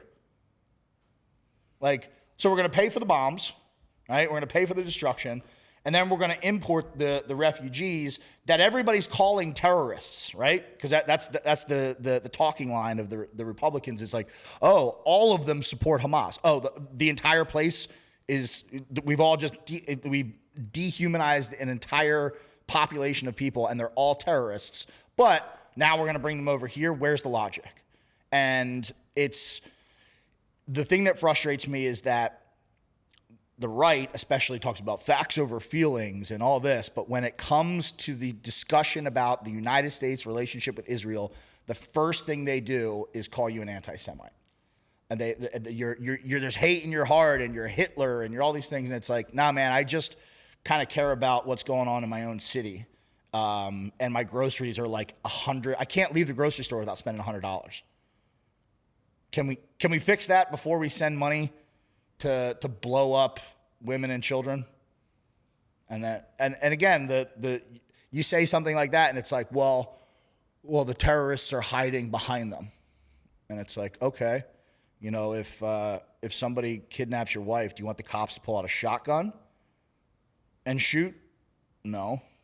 Yeah, or would you want them to de-escalate the situation, maybe? Or if a criminal in Brooklyn ran back into the projects, you wouldn't blow up the whole project. Yeah, no, just nuke the building. Yeah, just nuke the whole building. Yeah, just bring the Apaches in. The guy that robbed the bank, follow him all the way in, and then just fire the missiles into the building because he's hiding behind civilians.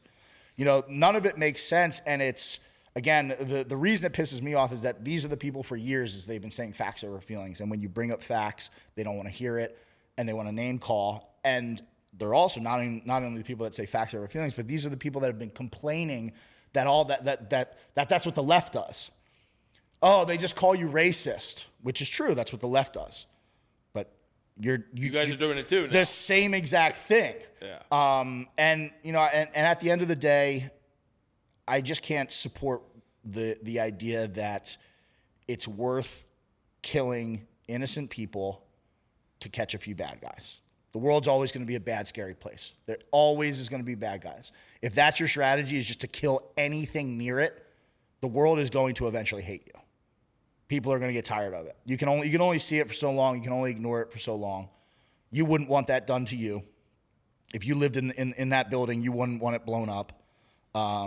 Because you probably have nothing to do with what's going on, and that's the truth of the matter. And people just need to look at that. It doesn't have to be political. Just look at it objectively. How does it impact me? How does it impact my community? How does it impact the ones that I love? Our priorities are a mess. We've had an open border for how long? And they haven't been able to do that, but they can crush some college kids and make sure that they're not protesting. Which again, the college kids are. I'm not saying they're right, but they responded super fast to that. And we still have a wide open border. They couldn't mobilize and figure out how to stop the thousands and thousands of military-aged men who are just coming over the border. From all the other countries too. Yeah, and again, they're people too. I'm not saying that they're all bad people, but hey, maybe we should get a handle on what's happening here first. And no, we have to throw money at it, and it's that's why I mean I'm not invited to these Republican kind of events anymore, is because I just you didn't want to toe the line.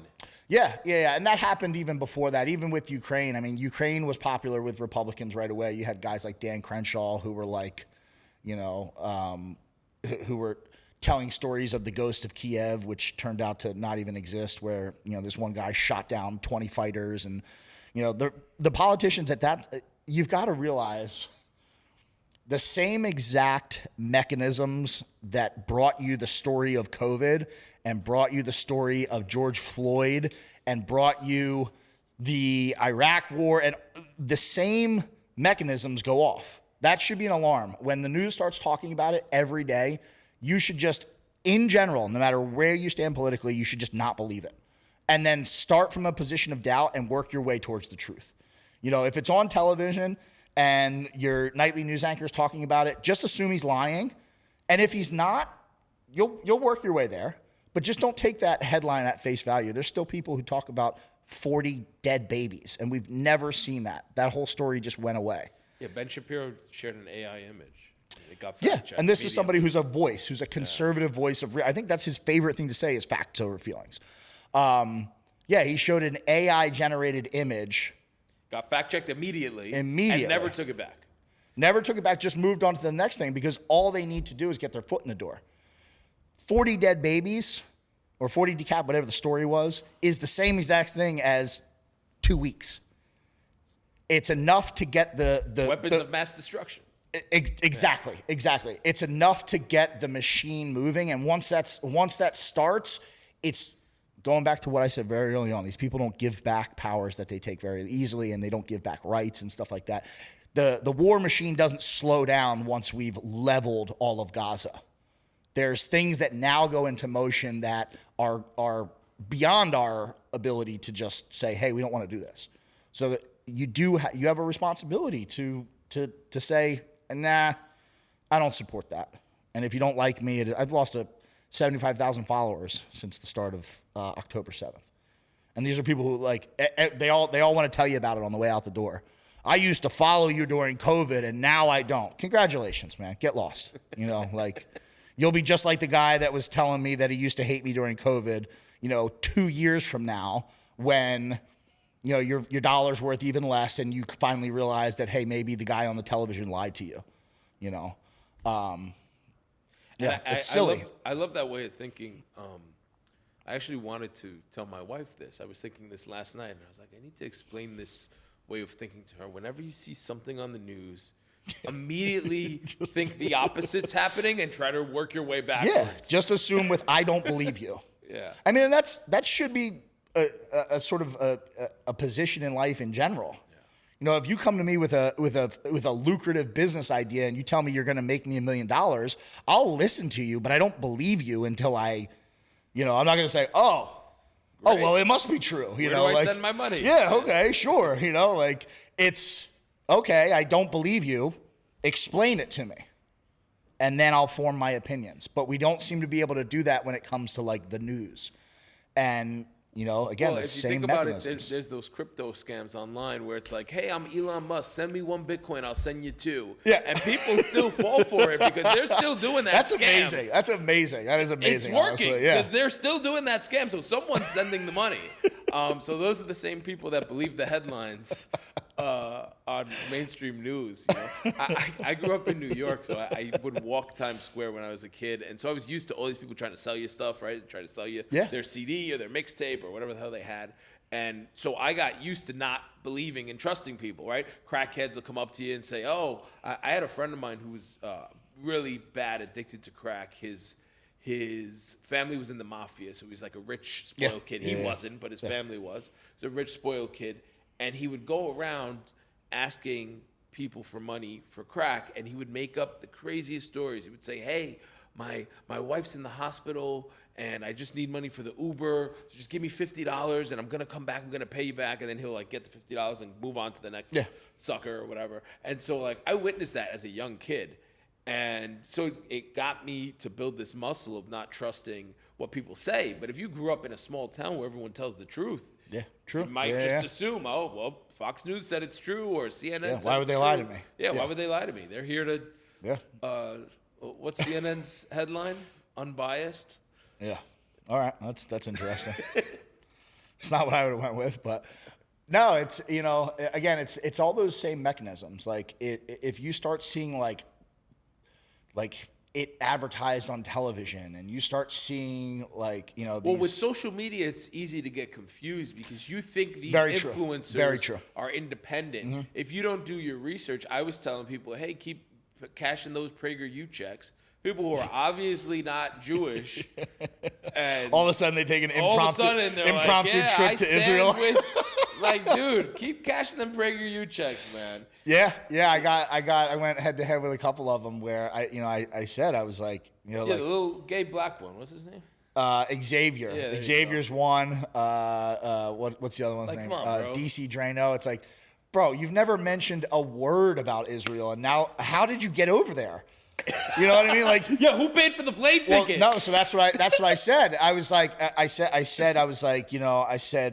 show me the receipt, because I bet you don't have one. I bet you they booked it for you. Wow. Like, if I'm wrong, show me. Yeah. Hey, you don't got to show your whole credit card, but come on, prove me wrong. And it's like, oh, crickets, look at that. And it's like, you know, so yeah, you're right. Social media has made it even harder to know the truth, but it's just that stance can solve everything. You're lying. Now let me hear. Now the story. let me see the receipts. Yeah. Right? Yeah. And if you got the receipts, hey, I guess you're right. You know, or if you can convince me in a way that's objective, then okay. But you know, they've got such a good thing going, and it's because everything moves so fast, and you know, people are busy. People are busy with their lives. Yeah, what's the saying? A lie will travel around the world 100 times before the truth gets out of bed, right? Yeah. No, I mean, that is, man, that's true. Like, that's true 100 times over, you know, and we've seen it over and over again, and it's just, it baffles me. But I think with all of these things, what you've seen, like talking about like these political patterns, right? The next current thing, I call it. I think the time between the time that people start to like smell the BS is getting shorter and shorter each time. You know, like COVID was like the long one, right? Like COVID really took a long time for people to kind of like shake from that spell. You know, and BLM was pretty long, but it wasn't as long as COVID. People caught on to BLM a little faster than they caught on to COVID. And the Ukraine war, you know, like there's always this initial response where it's outrage because they know how to manipulate you emotionally. These people are not stupid. They're far from stupid. They're very smart. You know, you've got to give them that. You know, they wouldn't get into positions of power if they weren't smart. You know, power attracts a certain type of individual, and you can't be a dummy and be powerful and influential. So it attracts people who are smart. So you have to understand that, like, what you see is designed to make you feel a certain way. You know, it's so you get that emotional sort of response, and you get everybody fired up, the dead babies, George Floyd, whatever it is, and you know. But people are definitely there's a much shorter time to where they're like, wait a second. And I think you're seeing that now with the Israel thing because the Republicans are losing that unified support that they had on things like COVID. They even had a lot of support on Ukraine for a while, and you know, and it's just kind of, well, yeah, it's a good thing. When you see the blank check that's getting written and you're like, wait, what? Who signed this check for X amount of billions? You know, and why do we keep signing these checks? Mm-hmm. I think any American, it doesn't matter where you stand, you're going to say, hey, what's going on here? Yeah, like I said and who's earlier, benefiting? Right? All you got to do is go to the grocery store and be like, what is going on here? You know, like, again, no matter where you stand on things, if you go to the grocery store and buy 10 items, you are going to get charged $100. I mean, Miami, it's probably $2. You know what I mean? I think there's like an entrance fee at the grocery store down here. Things are so expensive. Cover charge. Yeah, cover charge. But, you know, I think it's getting to the point where what's happening is so, it's not the end of the world, obviously, but it's getting bad. It's just people are going to realize when things just aren't adding up. And when they're looking around their communities, especially people that are living in cities that are in the lower income brackets, the you know, low income bracket and the middle lower class, these people are really feeling this. I mean, I do fairly well for myself. I'm far from a rich man, but like I'm feeling this, and I'm doing fairly okay financially, and I'm still like, man, like I got a budget. Like I've really got a budget. Like, you know, and it's funny because I'm making more money than I was like pre-COVID, and I was more comfortable back then. Now, granted, my lifestyle has sort of increased a little bit, sure, you know, obviously, but I mean, I'm making much more money, and I feel more stressed now because I can't step out of the house without spending $100. And that, I think, is playing into this sort of awakening where people are like, wait, so how much money did we just send to these people? You know, like, man, I don't have anything in my bank account. Like, I'm living paycheck to paycheck over here. I'm struggling to pay rent. I'm struggling to pay my car note. And we cut how many billions? You know, especially if they're wise enough to figure out what a billion is or what a trillion is. You know, that was one of the things I said early on with the stimulus bill. It's like, it's hard to conceptualize what a trillion is, right? And I used to, it was an anecdote for people. If you count second by second, it'll take you 55,000 years to get to a trillion, counting 1 second at a time.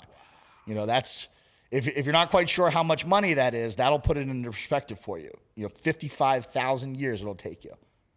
So we will never live to see a trillion No, seconds. if you made $1 a second, you would never get to a trillion. I think, and that number could be wrong, but it's right around there. Yeah. Like, and we're just sending out bees. Here's 30 billion for you. Here's 30 billion for you. And it would be like, man, if you looked at some of this stuff and you're like, hey, we fixed it. Like, cool. You know, I think if the Ukraine thing popped off and we sent over the first however many billions and it kind of like cooled down and wrapped up, I think people might be a little bit, okay, we did it. Yeah, America, team, you know, world police. But I mean, that's been what, 2 years now? That's been going on, and we're still sending money. And they're trying to put in a bill now that even if the president changes, the payments to Ukraine would continue for like the next 8 years, and they're trying to get it passed now. Yeah, the new president couldn't change it; it would just be auto pay. You know. Oh, that's good. That's good. Just give them the account number and the routing number, and just let them deposit it. Yeah, I mean, it's like I said, you can't ignore that forever. Even people who try not to be in politics or are apolitical or are totally ignorant, you know, whether they mean to be or not, are feeling the effects. And you know, it's just a matter of like, are you going to do something about it while you can? You know, because there is a closing window. In a lot of ways, I think that, again, going back to the idea of like being involved in your community, that may not solve the problem that's going on overseas, but like you can't throw ice cubes at the sun either and expect to win. Like you've got to get some W's on your home court and where you can first. And yeah, you've got all these forces working against you, but if you can elevate your own life to where you're less impacted by them, you're going to be able to help others kind of come up that ladder behind you as well.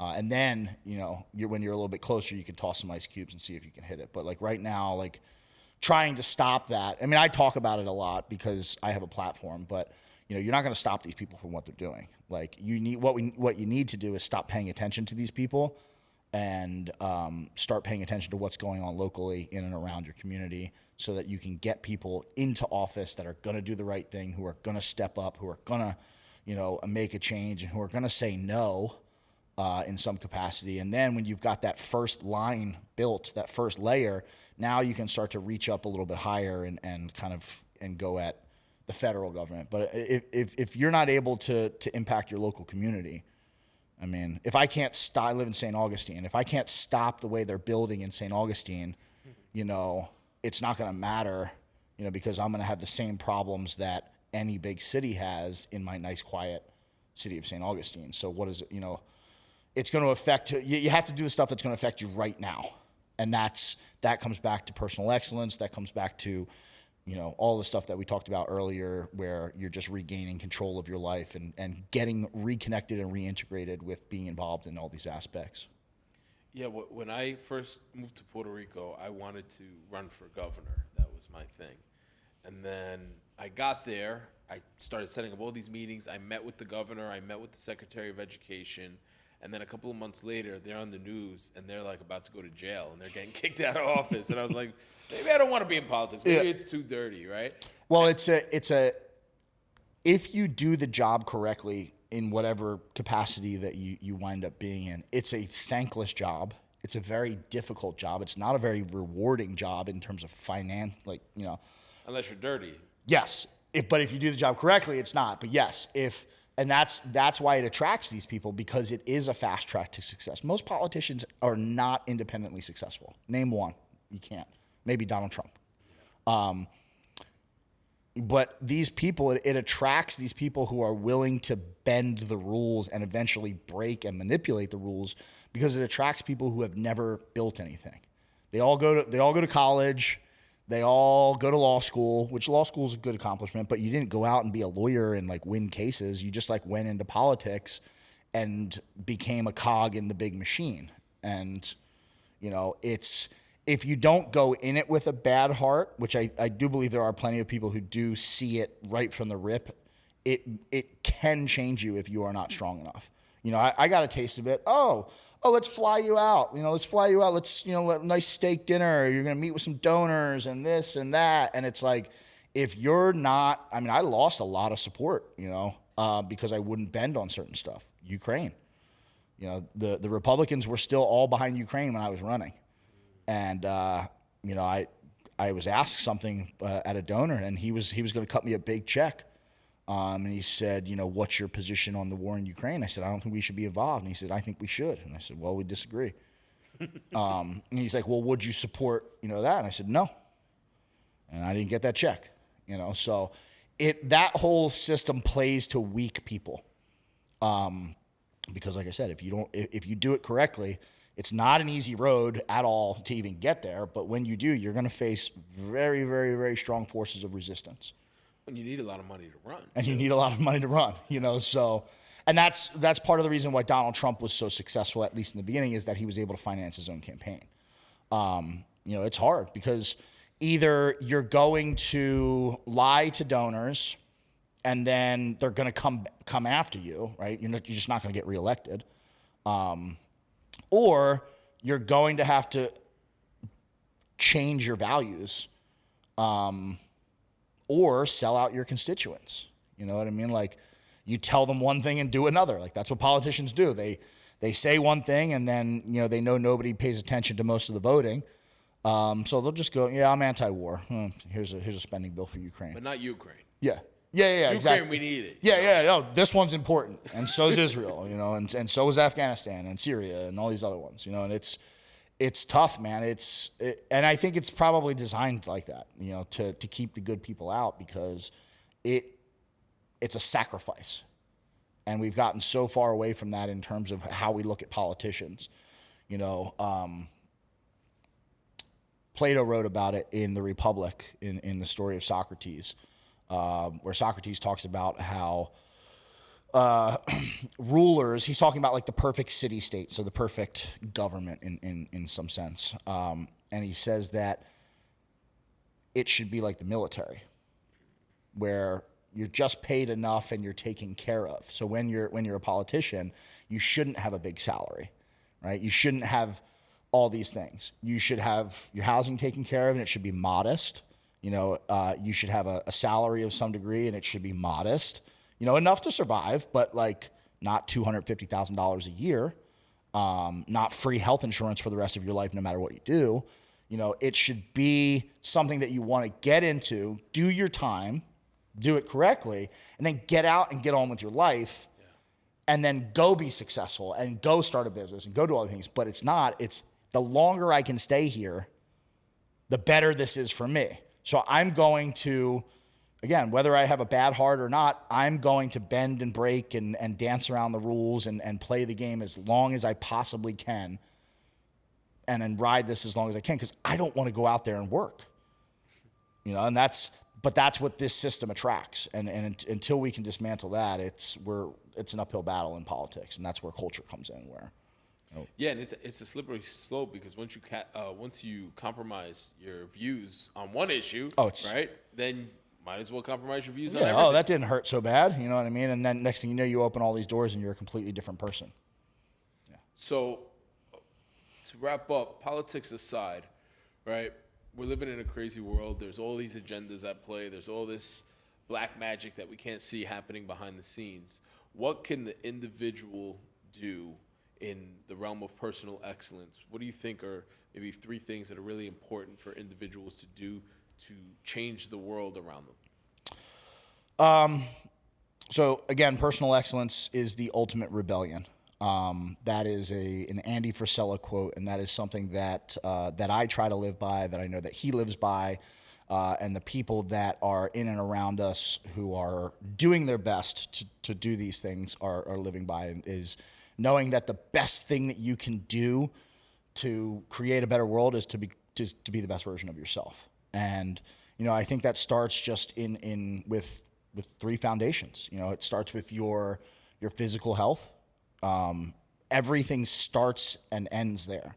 If you're not in control of your physical health, everything else is not going to work. So being healthy, being disciplined with your time, and all of these things. And again, you don't have to go and it's not about having the best looking body or this or that. It's about being connected to who you are physically and making sure that every day when you wake up that you can be your best, because you're putting yourself in the position to do so by being healthy, by getting good sleep. It sounds really simple, but get good sleep, eat well, exercise daily, get out in the sun. I guarantee if you're not doing those, drink a gallon of water a day, take a multivitamin. If you're not doing anything, if you start with those 5 things, you're going to feel incredibly better. And you don't have to know all of it, right? Once you get those out of the way and you feel better, you'll know what's next. You don't have to have the entire plan figured out, and it's individual for everybody. From what's this guy's name? The funny guy, Andrew Tate. Someone DM'd him, right? He has a lot of young kids that look up to him. Says, yeah. I want to commit suicide, right? So he replies to me, says, listen, I don't want to talk you out of it. I don't know what your life's been like, but do me this favor. When you go to the gym every single day until you get a 6-pack, and then once you get a 6-pack, if you still want to kill yourself, I support your decision. Hey, he's not wrong. He's not wrong, because there's 100% likelihood that if you do that, along the way, all of these other things are going to change. And that's the importance of the physical health, and that would be number 1. And then number 2, I would say, your mental health. It's important to always be learning, right? You should be reading a book a month at minimum. And if you're not doing that, you should be ingesting good information, right? We have this habit of just letting everything in, right? Scrolling on Instagram, listening to the radio, all of these things. There's so much junk that comes in when that can be, used in a more conscious way. And that doesn't mean you can't enjoy some television or whatever like that. You have to be like a monk and only listen to podcasts when you drive. You don't have to be extreme with stuff, but be conscious of how much of the pure entertainment, relaxation stuff you're doing and how much constructive work you're doing inside your own mind. And again, there's a million things you could do. Start journaling. I don't know. You don't have to overthink it. Start journaling. You might love it and you might get something from it. You might be like, this is stupid. Then pick up a book and that might be it. Go meditate, whatever it is. Go take all of these things. You'll figure it out, but you just got to try them. See what works for you, what doesn't. But get right mentally, and that means not only how you feel about yourself, but also the way that you interact with others. Look at your relationships. How can you be better in your relationships? And that obviously that first relationship is with yourself. There's got to be some self-love. There's got to be those things, and you can develop those, but you've got to have good relationships in your life. One of the things I do as a daily or a frequent sort of practice is I'll just go through my phone. I'll go through my phone book and somebody I haven't talked to in a while, I'll just, hey, how you doing? Doesn't take a lot, and it's hard to quantify how much that's made my life better. Checking in on people that I care about, right? Whether it's somebody you see a lot, Andy and I do that quite frequently because I know that he has a lot on his plate. Sometimes I'm just, hey, bro, how are you? And that helps build a strong person mentally. So intellectually, but also kind of in your head with yourself and with others. And then the last is your financial health. You have to be in control of your finances. And again, that doesn't necessarily mean entrepreneurship, but it means being conscious of what your money is doing, what you're doing with your money, how you spend it, where you spend it, how you budget it, how you view your relationship with money. I've lived years of my life, just money coming in, money going out, money coming in, money going out. And I remember when I made my first 6 figures, at the end of the year, I couldn't pay my taxes. I didn't have $1 left to my name. And I was like, man, I did really good that year. And yeah, I had fun, but I could have had fun and also not been stressed about my tax bill, and had some savings, so you have to get your relationship with money and finances in a better place. And that's going to come from that intellectual development, but it's just about being conscious and developing discipline. They all kind of interlap on each other. And if you can get those things right, or even just get started in the right direction with all of those step by step, a week later, you're going to be a different person. A month later, you're going to be a different person. 6 months, a year later, you're going to be so much more powerful than you were unconsciously just roaming about your life, putting whatever food comes across your vision in your mouth, and whatever, fast food place you see, and just going to bed whenever randomly and spending your money. You're going to be a way better person in a short amount of time. And that better person is able to do so much more for themselves and for others. I love it. Thank you so much again for being on the show, my friend. Absolutely. If people want to connect with you on social media, website, where's the best places to find you? You can find me on social media, Ian Smith Fitness on Instagram and on Twitter. That's kind of where I'm at the most. You can find all my links and stuff there. I'm involved in a couple different projects. I have a book out that's called Find Your Hill. You can find the link right on my Instagram. I run 2 pretty awesome companies with some great people. Summit Rejuvenation. We do telehealth, TRT, and peptides, working on sort of changing the medical industry and changing people's understanding of hormonal health and how they can take control of their life, and then also recovery CBD. Working with people that are in pain, working with people with athletes, and both just awesome ventures. So if you ever have any questions about any of those things, if you're interested in them, I answer as many DMs as I can, and I'd love to chat. Awesome. We'll leave all those links in the show notes. Cool. Thank you guys again. We'll see you next time.